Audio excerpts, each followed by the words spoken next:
तो चलिए फिर से एक बार हम कक्षा 10 की गणित प्रश्नावली 1.1 के साथ बहुत सारे सवाल हो गए थे अपने। ये लास्ट सवाल बचा है जो कि परीक्षा की दृष्टि से इम्पोर्टेंट है, आ भी सकता है अपने आपके एग्जाम में। तो इसको आप मेरे साथ देखिए, समझिए।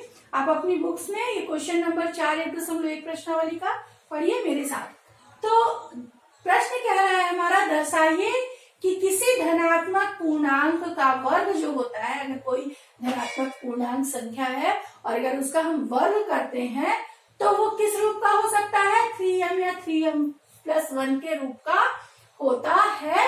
और m यहाँ पे क्या है, एक पूर्णांक है।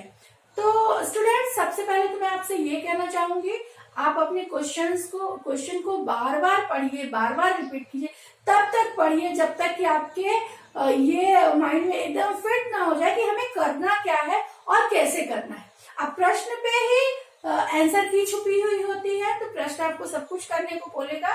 और देखिए कैसे बताता है, तो मेरे साथ देखिए। सबसे पहले हमें प्रश्न की स्टार्टिंग करनी है, तो हम यहाँ पे सबसे पहले क्वेश्चन को देखते हैं, किसी धनात्मक पूर्णांक का वर्ग। तो जब हम अपने सॉल्व में लिखेंगे तो हमारी पहली लाइन होगी, माना ए कोई धनात्मक पूर्णांक है, धनात्मक पूर्णांक है। ओके, अब आपको देखिए कहीं भी सोचने की जरूरत नहीं पड़ी, कुछ करें, क्योंकि प्रश्न खुद ही आपको पहली लाइन दे रहा है, किसी धनात्मक पूर्णांक का वर्ग। चूंकि वो प्रश्न है तो वो किसी धनात्मक पूर्णांक का कह रहा है और आप सॉल्व कर रहे हो तो आप ए ले लोगे, माना ए कोई धनात्मक पूर्णांक है। अब इस प्रश्न को हमें यूक्लिड विभाजन प्रमेयिका की सहायता से सिद्ध करना है, दर्शाना है। तो यूक्लिड विभाजन प्रमेयिका हमारी क्या होती है, सबको पता है, a equal to BQ plus R। ये क्या है, यूक्लिड विभाजन प्रमेयिका है हमारी, a equal to BQ plus R। और जहां ये a जो है वो भाज्य है, b हमारा भाजक है, q भागफल है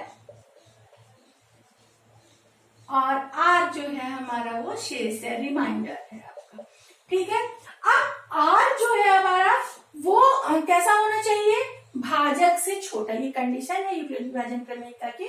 और अगर आपने यूक्लिड विभाजन प्रमेयिका अभी तक नहीं पढ़ी है तो मेरे पिछले वीडियोस पे आप देख लीजिएगा, यूक्लिड विभाजन प्रमेयिका का बहुत ही सरलता से प्रसार किया गया है और आपको जरूर समझ में आएगी। तो देखते हैं आर की जो कंडीशन है, वो आर क्या कह रहा है कि ये जो आर होगा वो क्या होगा, आर इक्वल टू ये बी से छोटा होगा और 0 के इक्वल या 0 से बड़ा होगा।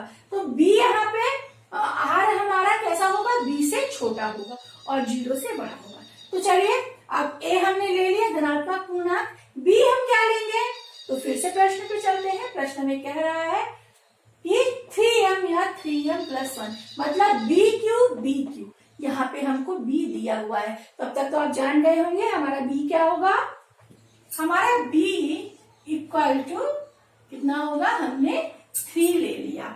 यहाँ पे प्रश्न से हमने b इक्वल टू 3 ले लिया।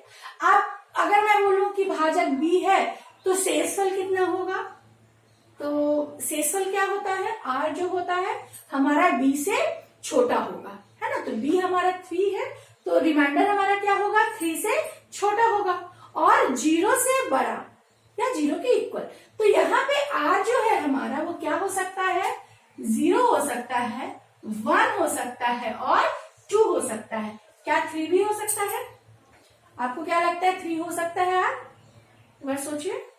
3 नहीं होगा, क्यों, क्योंकि भाजक 3 है और अगर शेषफल 3 बचता तो एक बार हमारा भाग और चला जाता।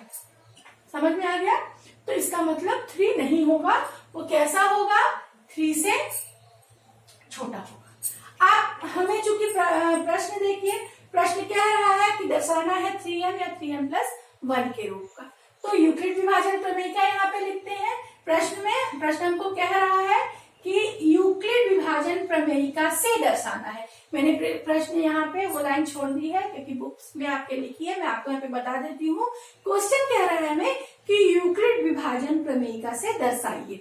तो यहाँ पे अगली लाइन, पहली लाइन हमें मिली किसी धनात्मक पूर्णांक का वर्ग, माना ये कोई धनात्मक पूर्णांक है।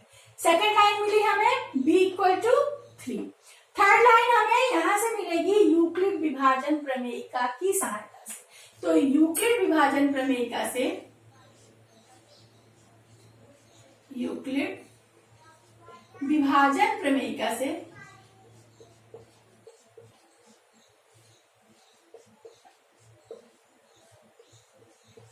क्या हो जाएगा? यूक्लिड विभाजन प्रमेय से a equal to B Q plus R. अब r की 3 कंडीशंस दी हुई है, यहाँ पे r 0 होगा, 1 होगा, 2 होगा। प्रश्न हमको कहीं से, हमने जितनी लाइनें अभी लिखी है सब हमने प्रश्न से उठाई है। धनात्मक पूर्णांक है, धनात्मक पूर्णांक है a, b हमने 3 लिया। यहाँ पे प्रश्न क्या रहा था? यूक्लिड विभाजन प्रमेयिका की सहायता से। तो थर्ड लाइन हमारी यूक्लिड विभाजन प्रमेय से, प्रश्न से ही उठाई हमने, यूक्लिड विभाजन प्रमेय हमारी है। अब हम 3 कंडीशन r इक्वल टू 0 जब हो, r इक्वल टू 1 जब हो और r इक्वल टू 2 जब हो, तो यहाँ पे हमको दर्शाने हैं 2 कंडीशन। अगर ये कंडीशन हम दर्शा लेते हैं तो हमारा प्रश्न सिद्ध हो जाएगा। तो चलिए देखते हैं। अब हम पहली जो कंडीशन है हमारी, फर्स्ट कंडीशन जो है, वहां r इक्वल टू हमने 0 रखने पर, आपने r इक्वल टू 0 रखा यहाँ पे, तो a इक्वल टू क्या हुआ? b Q. b हमारा क्या है? b 3 है हमारा, q, और r इक्वल टू हमने ले लिया 0। ठीक है, अब तो क्या हो गया? a इक्वल टू हो गया 3q। चूंकि अब फिर हम प्रश्न पे चलते हैं। प्रश्न कह रहा है किसी धनात्मक पूर्णांक का वर्ग।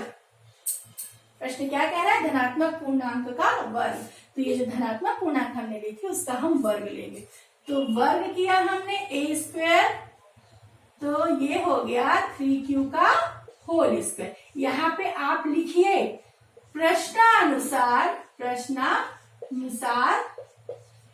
a इक्वल टू a का वर्ग करने पर, समझ में आ रहा है आपको? बहुत ही सरल है, समझिए। a स्क्वायर इक्वल टू क्या हो गया? 3 का वर्ग जब किया हमने तो यहाँ 9 हो गया, ये q स्क्वायर हो गया। अब चूंकि हमें दर्शाना किस रूप में है? 3m के रूप में, और a इक्वल टू आया है हमारा, a स्क्वायर इक्वल टू आया है 9q स्क्वायर। अब चूंकि हमको ये 3m के रूप में लिखना है, इसका मतलब 9 को हम 3 के गुणनखंड के रूप में तोड़ते हैं। तो 9 को 3 के गुणज के रूप में लिखिए, क्या लिख सकते हैं? 3 इंटू 3q स्क्वायर, ये लिख सकते हैं आप। तो 3q स्क्वायर को हम यहाँ पे m ले लें, अगर यहाँ पे m ले लें तो a स्क्वायर हमारा 3m के रूप का हो जाएगा। तो ठीक है, यहाँ पे करते हैं हम कि यहाँ पे लिखा हमने 3q स्क्वायर को m माना, ठीक है। और यहाँ पे बताइए m क्या चीज है? m के लिए m क्या है? किसी पूर्णांक। m क्या होगा? यहाँ पे पूर्णांक होगा, चूंकि q स्क्वायर भी हमारा पूर्णांक है। तो यहाँ पे क्या लिया हमने? माना 3q स्क्वायर को m माना, जहां हमारा m क्या है? जहां m एक पूर्णांक है, तो इसको हम 3q की जगह, 3q स्क्वायर की जगह हम यहाँ पे क्या लिख सकते हैं? m। तो ये हो गया हमारा m। हमने यहाँ पे प्रश्न जो कह रहा है कि जो किसी धनात्मक पूर्णांक का वर्ग जो होता है वो 3m के रूप का होता है, तो यहाँ पे आपका ये यहाँ पे सिद्ध होता है कि ये पूर्णांक का वर्ग 3m के रूप का होता है। ठीक है, अब दूसरी कंडीशन, सेकंड जो कंडीशन है हमारी, r इक्वल टू हमने 1 ले लिया, 1 रखने पर, r इक्वल टू जब हमने 1 रखा तो चलिए रख के देखते हैं। ए, बी की जगह पे 3, क्यू, आर की जगह पे 1 ले लिया हमने। अब फिर से वही होगा प्रश्न अनुसार ए का वर्ग करने पर। तो ए का हमने वर्ग किया है यहाँ पे 3q + 1 का होल स्क्वायर आया। अब चूंकि ये a + b के रूप में है, इसको सॉल्व करना पड़ेगा हमें। यहाँ हमें किस रूप में दर्शाना है, इसको 3m + 1 के रूप में दर्शाना है।